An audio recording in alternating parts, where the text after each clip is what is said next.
Hello भैया, स्वागत है आप सभी का मेरे यूट्यूब चैनल स्कूल ट्यूशन गुरुजी में। आज हम बात करेंगे वर्कशीट 2 के बारे में, जो कि सामाजिक विज्ञान की वर्कशीट है और ये आपके भूगोल की किताब से ली गई पाठ 1 संसाधन से ली गई है। ये 18 सितंबर की वर्कशीट है, 8वीं क्लास के लिए जारी की गई है। यहाँ बच्चे अपना नाम लिखेंगे और यहाँ अपने क्लास टीचर का नाम लिखेंगे।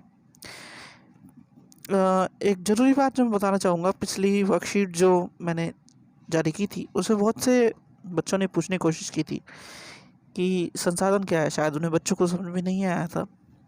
तो मैं बताना चाहूँगा कि संसाधन अगर सबसे कम शब्दों में आप समझना चाहें तो ऐसे समझ सकते हैं कि कोई भी वह वस्तु जो ज़रूरत के समय आपके पास उपलब्ध हो और आप उसे अपने काम में ले सकें, चाहे वो कोई भी काम हो आपका, वह वस्तु आपके लिए उपयोगी बन जाती है। उपयोगी होने के कारण उसका कुछ महत्व होता है और उस महत्व के कारण वो आपके लिए संसाधन बन जाती है। रही बात इसकी डेफिनेशन की, तो सबसे आसान डेफिनेशन यही है कि संसाधन वह वस्तु है जो आपके लिए उपयोगी है या कुछ उपयोगिता है जिस चीज़ की, वह संसाधन कहलाती है। अगर आप अलग अलग कक्षाओं की किताबों को देखें तो 8वीं के बाद 9वीं में पढ़ेंगे आप एक बार इसे, और एक बार 10वीं में भी पढ़ेंगे संसाधन को। तो हर बार आपकी क्लास के हिसाब से इसकी डेफिनेशन या परिभाषा चेंज होती रहेगी। तो सबसे आसान परिभाषा यही है जो मैं आपको बता रहा हूँ कि वह वस्तु जो ज़रूरत के समय आपको उपलब्ध हो और वह उपयोगी हो आपके लिए, वह संसाधन कहलाती है।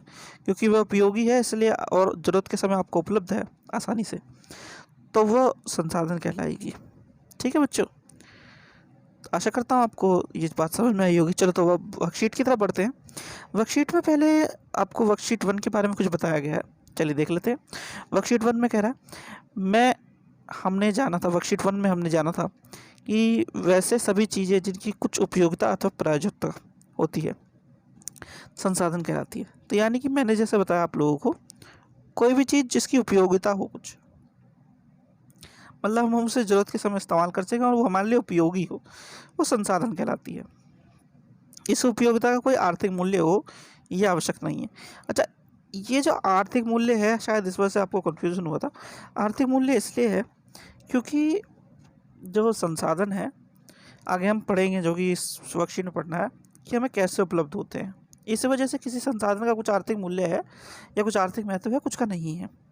तो आइए देखते हैं अभी क्या कह रहा है ये कह रहा है आवश्यक नहीं है। जैसे एक मनोरम भूदृश्य का कोई आर्थिक महत्व ही नहीं है, लेकिन वह धातु या जीवाश्म ईंधन का आर्थिक मूल्य होता है और दोनों ही हमारे लिए महत्वपूर्ण संसाधन हैं। ठीक है, अब क्या कह रहा है, अब प्रश्न उठता है कि क्या सभी संसाधन जो हमने पिछली वर्कशीट में वर्गीकृत किए थे एक जैसे स्रोत से प्राप्त होते हैं या अलग अलग स्रोतों से प्राप्त होते हैं। तब बात कर रहा है कि हमें संसाधन कैसे स्रोतों से प्राप्त होते हैं। ठीक है, तो आइए क्या कह रहा है ये आगे आगे कह रहा है ये, आइए एक गतिविधि करते हैं। यह है ए।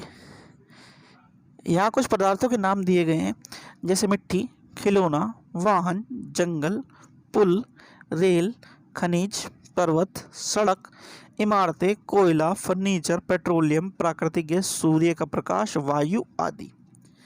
अच्छा, इसमें आगे लिखा भी हुआ है कि आप इसमें कुछ और भी जोड़ सकते हैं, अपनी मर्जी से भी जोड़ सकते हैं। ठीक है, तो पहले इन्हीं देख लेते हैं ज़रा। ठीक है,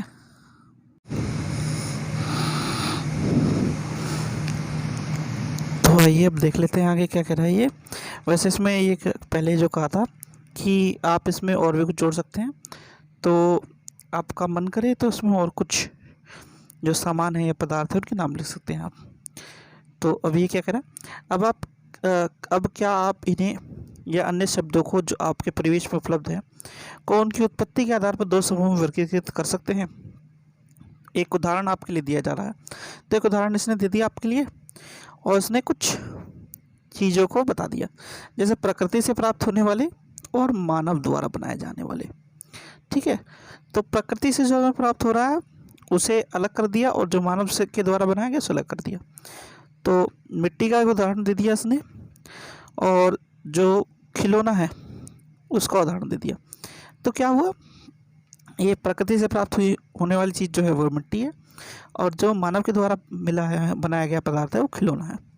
अब इसमें वाहन मानव द्वारा बनाया गया है, जंगल प्रकृति की देन है, पुल और रेल ये मानव द्वारा बनाए गए हैं, खनिज पर्वत ये दोनों के दोनों प्रकृति की देन है, सड़क इमारतें ये मानव द्वारा बनाए गए हैं, कोयला ये प्रकृति की देन है, फर्नीचर ये वापस से मानव द्वारा बनाया गया है, पेट्रोलियम प्राकृतिक गैस, सूर्य का प्रकाश और वायु ये सारी की सारी चीज़ें प्रकृति से प्राप्त होती हैं। तो ये कहना क्या चाह रहा है आपको कि हम संसाधनों को दो भागों में विभाजित कर सकते हैं, एक प्राकृतिक, दूसरा मानव निर्मित। मानव निर्मित कौन से होंगे, वो जो मानव के द्वारा बनाए गए हैं, और प्राकृतिक कौन से होंगे, जो प्रकृति से हमें मिलते हैं। ठीक है, तो चलो क्वेश्चनों को देखते हैं अभी ये क्या कहना चाह रहा है। और अभी कह रहा है, अब पहले कॉलम में हमारे द्वारा लिखे गए पदार्थों के बारे में क्या पता चलता है, क्या ये हमारे लिए उपयोगी है। तो पहले कॉलम वाले हम जो ये वाले जो सामान है वो हमारे लिए उपयोगी हैं, हाँ उपयोगी हैं। अब क्या कह रहा है, इन पदार्थों में क्या एक जैसी बात है। तो ये क्या पदार्थ, इनके में पदार्थों में क्या एक जैसी बात है जो पहले कॉलम में लिखे गए हैं, ये प्रकृति का उपहार है। उपहार कैसे है कि ये प्रकृति हमें अपने आप देती है, बिना किसी भेदभाव के, बिना किसी लोभ के, बिना किसी पैसे के। एक तरीके से ये मत सोच लेना कि आपकी बिना पैसे के मिल जाएगा आपको सामान। कुछ चीज़ें आपको खरीदनी पड़ती हैं, जैसे प्रकृति के द्वारा हमें रेत मिलता है, लेकिन जब हम घर बनाते हैं तो रेत हुआ, बालू हुआ, रोड़ी हुआ, बदरपुर हुआ, इस तरह का सामान हम लोगों को खरीदना पड़ता है। ये प्रकृति से तो मिलता है, लेकिन उसका लाने ले जाने का जो खर्चा होता है वो तो हमें देना पड़ेगा ना। तो ये प्रकृति का उपहार है, प्रकृति संसाधन कहलाता है। अच्छा, आगे क्या कह रहा है, इससे हम क्या सारांश निकाल सकते हैं। कुछ पदार्थ प्रकृति द्वारा प्राप्त किए जाते हैं जिनका उपयोग बिना किसी संशोधन के किया जाता है, डैश कहलाते हैं। तो ये क्या कह रहा है, कुछ पदार्थ जो प्रकृति से प्राप्त होते हैं और जिनका हम बिना किसी संशोधन के, बिना किसी और चीज़ को जोड़े घटाए उसमें से उपयोग कर सकते हैं, वह कहलाते हैं प्राकृतिक संसाधन। प्राकृतिक संसाधन कैसे होंगे, वह संसाधन जो हमें प्रकृति से प्राप्त होते हैं, जिनको हम सीधे इस्तेमाल कर सकते हैं, वह प्राकृतिक संसाधन। ठीक है, और वह संसाधन जो हमें प्रकृति से प्राप्त होते हैं परंतु हम अपने उपयोग के अनुसार उन्हें बदल देते हैं, वो मानव निर्मित संसाधन कहलाते हैं। और अगर आसान शब्दों में कहा जाए, वह संसाधन तो मानव के द्वारा बनाए जाते हैं, वो मानव निर्मित संसाधन, और जो प्रकृति से प्राप्त होते हैं वो प्राकृतिक संसाधन। ठीक है बच्चों, तो चलो आगे देखते हैं क्या लिखा हुआ है। आगे लिखा है कि अब क्या सभी प्राकृतिक संसाधन एक जैसे होते हैं, आइए पता करते हैं। तो अब क्या पता करना है कि प्राकृतिक संसाधन कैसे होते हैं। तो प्राकृतिक संसाधनों को दो वर्गों में वर्गीकृत किया जाता है, जैसे कि लिख रहा है, प्राकृतिक संसाधनों को निम्न दो वर्गों में वर्गीकृत कीजिए। वैसे पदार्थ जो प्रकृति में असीमित और जो शीघ्रता से नवीनीकृत हो जाते हों। ठीक है, और दूसरा भाग क्या है, वैसे पदार्थ जिनका भंडार सीमित है, जो नवीनीकृत होने में हजारों साल लगते हैं। यानी ये दो भागों में बांट रहा है। सबसे पहले एक प्रकृति में असीमित मात्रा में हो, जो शीघ्रता से नए बन जाएं, यानी शीघ्रता से नए बन जाए, पुराना खत्म होगा नया बन जाएगा। ठीक है, दूसरा है भंडार सीमित हो और नवीनीकृत होने में हजारों वर्ष लगते हों। अच्छा बच्चों, आप लोगों ने एक चीज़ पढ़ी होगी कि जो हमारे तेल हैं, कौन से तेल, जो पेट्रोलियम वाले तेल हैं, वो क्या होते हैं, वो हजारों साल पहले सड़ गल करके जो जीवाश्म थे उनसे हमें ईंधन प्राप्त होता है, इसलिए वो जीवाश्म ईंधन कहलाता है। तो इसका भंडार सीमित है, नवीनीकृत नहीं हो सकते, हजारों साल लगते हैं नवीनीकृत होने में। तो इस तरह की चीज़ों को हम रखते हैं इस कैटेगरी में। और अगर आपको पता होगा प्रकृति में जैसे वायु है, ये असीमित मात्रा में, एक तरह से आप कमरे में देख लो, कमरे में वायु है, भले ही आपको दिखती ना हो, और आपके आस सांस लेते हैं उसमें वायु है। एक तरह से अगर आपको आपको जो है इससे ऊर्जा प्राप्त करनी हो तो आप एक पवन चक्की लगा करके ऊर्जा प्राप्त कर सकते हैं। तो ये असीमित मात्रा में शीघ्रता से नवीनीकृत हो सकती है। तो ये होगी क्या बात कि एक संसाधन कैसे हो गए, नवीनीकरणीय संसाधन हो गए, और दूसरा अनवीनीकरणीय संसाधन हो गए। ठीक है, उदाहरण जो आपको दिए गए हैं यह मिट्टी और वन, और दूसरा खनिज, और एक उदाहरण जो मैंने आपको दिया पवन, जो कि नवीनीकरणीय संसाधन है, और दूसरा है आपके जो पेट्रोलियम वाले तेल हैं, पेट्रोलियम प्रोडक्ट है, जिसे हम जीवाश्म ईंधन बोलते हैं। ठीक है, तो आगे क्या कह रहा है, उपरोक्त का अवलोकन करने पर हम कह सकते हैं कि कुछ प्राकृतिक संसाधन जो प्रकृति में असीमित मात्रा में उपलब्ध और शीघ्रता से नवीनीकृत हो जाते हो, नवीनीकरणीय संसाधन कहलाते हैं। तो ये क्या हो गया, वह नवीनीकरणीय संसाधन कौन से हैं, जो सीमित मात्रा में हो, शीघ्रता से नवीनीकृत होते हो। अगला है, वहीं कुछ प्राकृतिक संसाधन जिनका भंडार सीमित हो है, खत्म होने वाले हैं, और उन्हें पुनर्पूरित होने में हजारों वर्ष, यानी पुनः बनने में, वापस बनने में हजारों वर्ष का समय लगता हो, अनवीनीकृत संसाधन कहलाते हैं। यानी भंडार सीमित है, खत्म होने पर वापस बनने में हजारों साल लगेंगे, तो अनवीनीकृत संसाधन कहलाएंगे। ठीक है, तो आगे क्या कह रहा है, वैसे इस बात का ध्यान रखना चाहिए कि नवीनीकरणीय संसाधनों का लापरवाही से प्रयोग करने पर वो भी खत्म हो सकते हैं। जैसे कि जल या मिट्टी असीमित मात्रा में उपलब्ध है, लेकिन लापरवाही से उपयोग करने पर यह भी प्रयोग के लायक नहीं रह जाएगी। ऐसा क्यों बोल रहा है, आप जल का उदाहरण मैं देता हूँ आपको, मिट्टी का आप खुद समझने की कोशिश कीजिएगा। जल एक सीमित संसाधन है, क्यों, ऐसा इसलिए है कि हमारी पृथ्वी का बहुत बड़ा भूभाग समुद्र के जल से घिरा हुआ है, लेकिन समुद्र का जल पीने योग्य नहीं है। जो पीने योग्य पानी है वो बहुत कम मात्रा में है। तभी तो आपने आप जगह जगह ये देखा होगा कि जल ही जीवन है, ऐसा स्लोगन लिखा हो देखा होगा।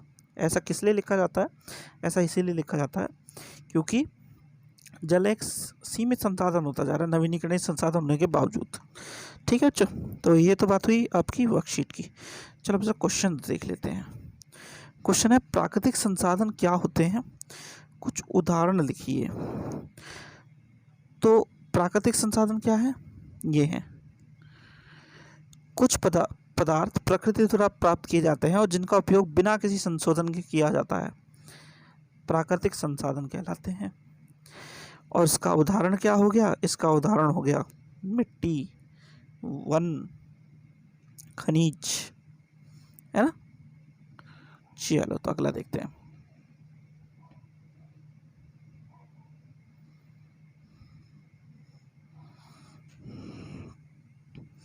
अगला है, नवीनीकरणीय एवं अनवीनीकरणीय संसाधनों के बीच उदाहरण सहित अंतर स्पष्ट कीजिए। तो नवीनीकरणीय और अनवीनीकरणीय संसाधन असीमित मात्रा में उपलब्ध है, नवीनीकृत हो जाते हैं, इसलिए नवीनीकरणीय संसाधन है। भंडार सीमित, पुनर्निर्मित होने में हजारों वर्ष लगते हैं, इसलिए अनवीनीकरणीय संसाधन है। उदाहरण जो है नवीनीकरणीय का क्या हो सकता है, जल या मिट्टी, और प्राकृतिक संसाधन का जीवाश्म ईंधन हो गया, जैसे पेट्रोल हो गया, डीजल हो गया ये। अब अगला है, निम्न प्राकृतिक संसाधनों को नवीनीकरणीय एवं अनवीनीकरणीय संसाधनों में वर्गीकृत कीजिए। कोयला, वन, लोहा, जल, सूर्य का प्रकाश, पेट्रोल, वायु। तो कोयला, लोहा, पेट्रोल, ये तो हो गए आपके अनवीनीकरणीय संसाधन। ठीक है, वन, जल, सूर्य का प्रकाश, वायु, ये है नवीनीकरणीय संसाधन। ठीक है, अब आपका आखिरी प्रश्न है ये, मीठे पानी के स्रोत खत्म होने के बाद पृथ्वी पर जीवन विषय पर एक काल्पनिक कहानी लिखिए। तो ये कहानी आपको खुद लिखनी है। वैसे एक बात समझ लीजिए, पृथ्वी पर अगर मीठा पानी ख़त्म हो गया तो बहुत ज़्यादा दिक्कत हो जाएगी। और आपने देखा भी होगा कि धीरे धीरे जो हमारा पीने लायक पानी है वो ख़त्म होता जा रहा है। ठीक है बच्चों, तो इस विषय पर आप खुद लिखिएगा कहानी और ध्यान से लिखिएगा। तो ये वर्कशीट आपकी कंप्लीट होगी बच्चों। आशा करता हूँ आपको वीडियो अच्छी लगी होगी। वीडियो अच्छी लगी हो तो चैनल को सब्सक्राइब करें, वीडियो को लाइक करें, शेयर करें। Thank you.